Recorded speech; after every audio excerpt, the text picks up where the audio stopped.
Today's video was inspired off a bit of an epiphany moment in the gym yesterday. Actually, I had a absolutely perfect gym session. Numbers were progressed on all lifts, execution was dialed in on point, connection with the working muscle was insane.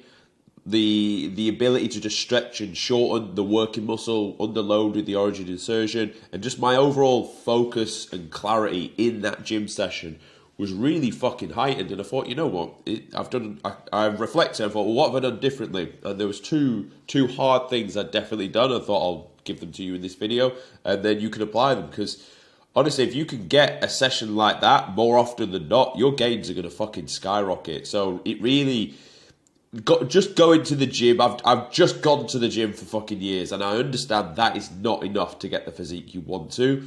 It will keep you in shape relative to the average humanoid walking about this earth, but that's not why you watch YouTube fucking fitness videos, or it wasn't why I watched YouTube fitness videos in the past. It was because I wanted to look fucking really good and just unlock the potential I actually thought I was capable of, and you'll be the same. So what I'm going to deliver in this video should really enhance that. If you're new to the channel, welcome. My name's Tom Sergey. I run the Gorilla Platoon, and this is where we get results like this. If you're a returning viewer, much love. Thank you for returning again, and I hope to deliver just as much as I did in the last video that you thought was good, if you did. Now, my promise to you in this video is, by the end, you will know how to execute a gym session to maximize your gains. That's what we want to get out of this video. The tools and the methodology I'm going to give you is what's going to enhance to get that end result. So the end result is not the topic. The end result is, well, this is what we want because of the topic. So what we're going to discuss is 2 points after reflecting. So we're going to discuss specific rest periods, but we're going to look at what you do before the gym session. And the reason I say it starts with the night before is, as of last night as well, I can definitely put my hands on 4 nights of 9 hours sleep.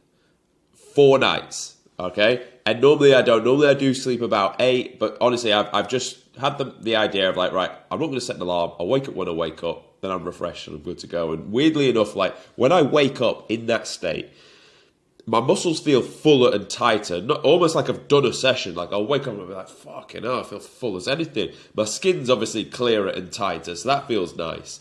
And then when I do sit down to work, there are no distractions. Like I can work like a mule for like 5 hours, having had 9 hours sleep. Now, you may sit through the screen and go, I can't afford to get 9 hours sleep. I need to get up at this time. And the only thing I will say to you, and this is a question I ask my guys that I'm coaching, how would you rate your organization on a scale of 1 to 5? And you know, think about it objectively. 5 would be you're in full control of your day. You decide everything you needed to do. You got it done. You had a bit of spare time, and you were also in bed early enough to get 9 hours sleep. That would be a 5. So I would ask you, just sit and audit the last 24 hours and think, where was the deficit? Where were you falling down in the sense of organization? And a simple way to get around this, honestly, just write out everything you need to do tomorrow, the night before. Cut all the bullshit that's not really necessary and just tick off that list. And you'll find as soon as you put something or pen to paper on things that need to get done, you have a structure of your day and you'll just tick those things off because you're not spending time in between thinking about the things you need to do. It's just do this, then do this, then do this, bang, bang, bang, bang. And before you know it, you've ticked a shit ton of stuff off in a smaller time frame because you had momentum and you followed what you needed to do. It was structured, it was simple. The reason why when we teach recruits in basic training in the military, and both me going through as a recruit on the other side of this, I can speak for this. We have a set timetable where each hour of the day it will have, this is where you need to be, this is what time, this is what kit, and this is what you're doing. And the reason why we can get so much training achieved in a day in one of these training centers is because everything is structured, everything is mapped out. There's no think or feel about it. It's just be there at this time or you're getting fucking belted within an inch of your life. You'll be crawling with your fucking eyelids. So that's the reason why we get so much done. So I've always took that model, if you will, and applied it to my own life because that way I know what I need to get done, tick it off, bang, bang, bang. And obviously, if there's not that much that needs to get done, I'm not training to become a paratrooper right now, then brilliant, you can have more spare time to yourself, you can spend that sleeping.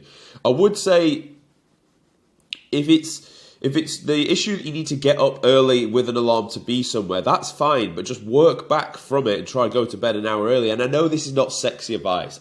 Trust me, I'm well aware. This whole video, if we're talking about rest periods and recovery, it's not sexy. Of course it's not. Like, we're here speaking about wanting to get fucking gains and dominate the world, and I'm telling you to rest.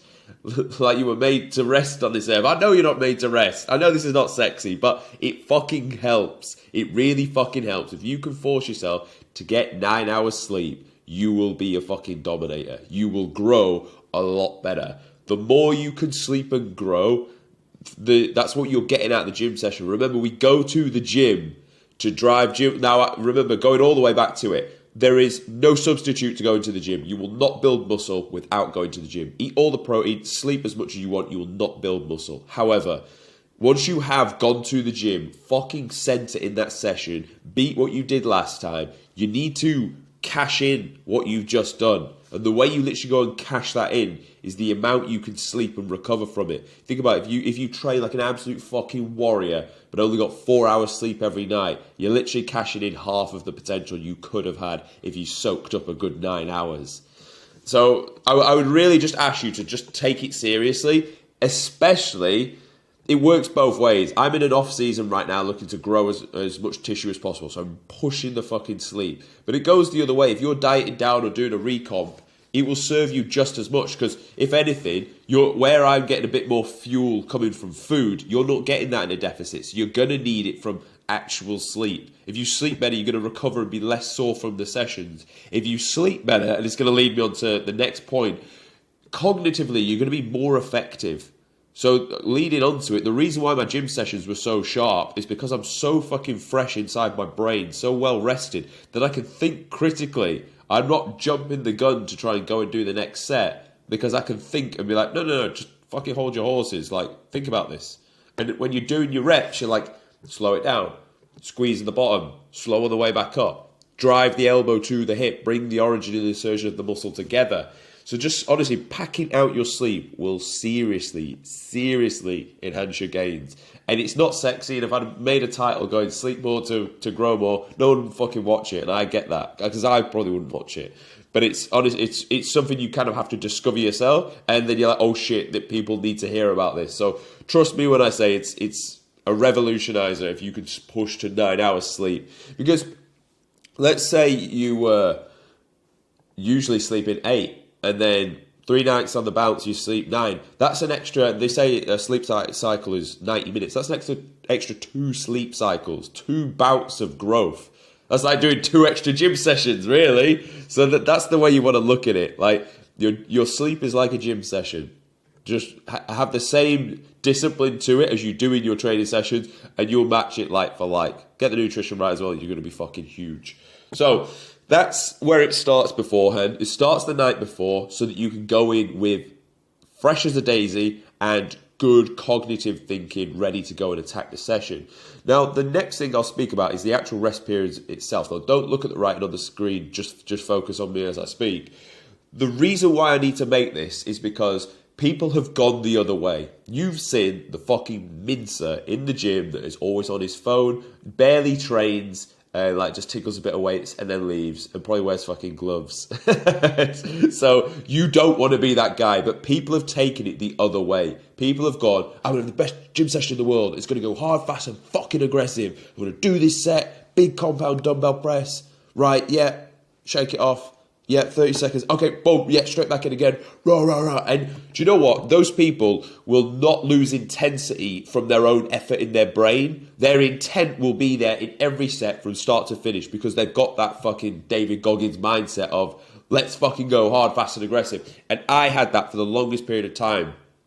Bearing in mind, I'm coming from the background of being a British paratrooper where we are grabbing logs as a team and racing each other. It's all about hard, fast and aggressive. It's wearing we call it a Bergen, but it's basically a rucksack filled with weight, and you carry a weapon as well, and you race against each other over 2 miles to get the quickest time. It's all about stand by, go, hard, fast and fucking aggressive.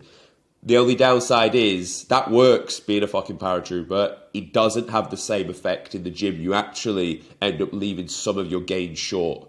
And I coach a lot of and predominantly military or ex-military guys. So for me, it really is a case of massaging the way they want to train, harnessing it and releasing it at the right points. So the way I will say this is we don't want to be the mincer that is mincing, but you never will be because you're just not that guy. You're just not the guy that sits and texts in between sets. Unless you're doing business, then fucking fair enough, mate. You're not, you don't tickle weights, but we need to harness your potential and your energy because, as I said before, you will still train to the same capacity. You will still put the same amount of effort in, but your mind will put 100% in. Your body will not be ready to do it. Your body will be operating at 70% because you just didn't give it enough time to recuperate, to go again.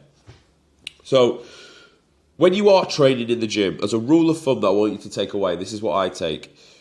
You will do a set. You will fucking send it on that set. You will move heaven and earth to make progress on whatever you did the set before. You either beat it the rep, you either got that 10th rep on 90 kg, on 90 pound dumbbell press, boom, fucking sick. An extra 90 pounds was moved across this distance traveled, amazing.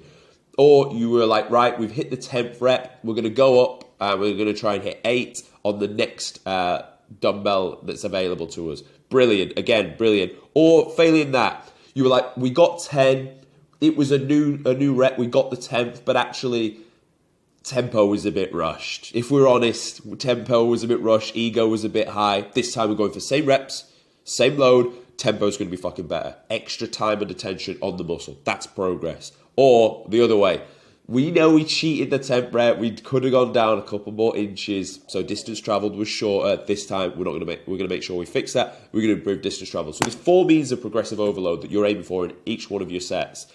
But when you finish the set, it is important that you don't fucking jump the gun, spunk your load too early before going into the next set. And it really is a case of that. Really is a case of just spunking your load too early.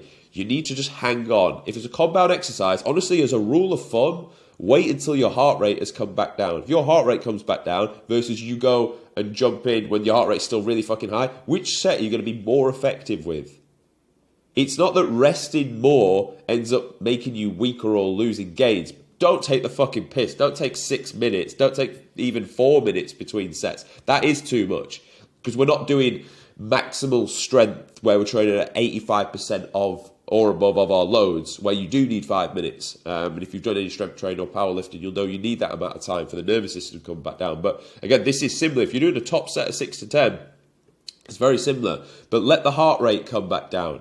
Or if you need numbers, and I also like to work off numbers, and it's good to actually time how long that roughly took. 2 to 3 minutes on a compound exercise is I find the sweet spot. Now, is it going to make your gym sessions a bit longer? Potentially. But we're going in the gym with fucking intent to grow new muscle. I'm sure you can give yourself an extra 15 minutes on top of your gym sessions if you need it to make sure that the session was more effective. If on a scale of effectiveness of 1 to 5, if what you're normally doing is a 3, which is not bad, but we can get a 5 or a 4 out of it, but it costs us an extra 15 minutes, you as a fucking gym goer that watches gym videos on YouTube, I know you motherfucker, you would pay that every day of the week. So look at it in this way and pay that fucking time debt and allow yourself to recover in between these sets. Why? So you can be more effective in that next set. You don't want to jump in, not get the rep you could have because you spunked your load and went in too early. You want to go into that set in the best possible prime position to beat what you did last time. That is what matters. That is what's going to grow you new muscle. Your body doesn't care that you were really tired. It just knows it didn't have the strength capacity to lift that new weight that it never lifted before, so it never grew to the new point it needed to. But if you rest, you manipulate it, you fucking trick it into thinking it's going to rest, and then bang, you send it in a new set, make it lift an extra rep on that load, it's never done that before, it's going to grow new tissue. The body needs a reason to grow new tissue. You give that by doing things it had never done before. As a rule of thumb on isolation, 90 seconds, sometimes maybe 60, but for the majority of time, if you fucking sent it on an isolation, you'll need 90 seconds. Like, I'll do yesterday I was doing single arm bicep preacher curls, where you put your arm on a bench and do the curl. Honestly, I was having like 90 seconds between my left and my right arm. So by the time I come back down to do my right arm, I've had 90 seconds, plus the time it took me to do the other arm, plus 90 seconds, fresh. Fucking right numbers are going up because we're prioritizing rest periods. You'll know if you're resting too long. You'll know if you're taking the motherfucking piss. We've all done it where we've trained, finished a set, conversation with someone that went on for far too long, and you go back to it, you kind of feel a bit like, oh, yeah, I'm a bit cold now, or not really into it. You'll know if that's happened. And again, you've got the timings to look at, but as a rule of thumb, has the heart rate come back down? So I know rest periods aren't sexy. I know telling you to sleep more is not fucking sexy. I'm well aware of this. Of course I am. But if you actually take this advice, your sessions will be more effective. And the overarching goal was to do something we never had. Do something we've never done to get something we never had. So we need to train fucking hard to give that muscle a reason on our bones. I'm telling you to rest more but in return, I want you to fucking train really hard within that set. I want you to absolutely send it to the point you've never done before. Don't think I'm telling you to rest more and also just mince through your sets. No. I'm harnessing that fucking hungry dog inside you that wants to send it on a gym session, but I'm being careful at when I release you to go and do that on those exercises. So I thought it was an important video to make. If you found it useful, brilliant. Subscribe to the channel, and if you want to work with me, there'll be links in the description. I'll see you tomorrow.